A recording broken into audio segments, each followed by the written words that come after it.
Саламатсыңарбы балдар? Бүгүн турак жайдагы өрт темасын өтөбүз. Анда мен силерге өрт тууралуу айтып берейин. Адамдар отту күнүмдүк турмушта көп пайдаланышат. Бирок от кээде өрткө айланып, аз убакыттын ичинде көп нерселерди жок кылганга үлгүрөт.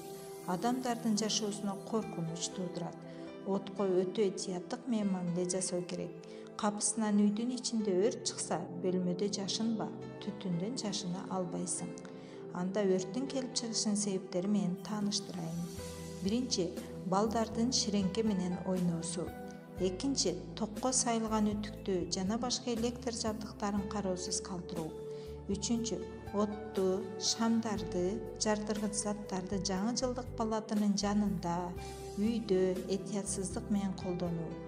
Төртүнчү, күйүүчү майларды от жагуу үчүн пайдалануу.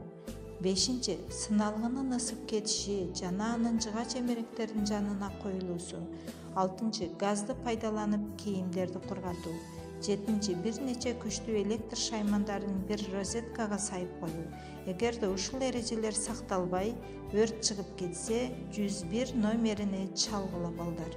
Саламатта болгула.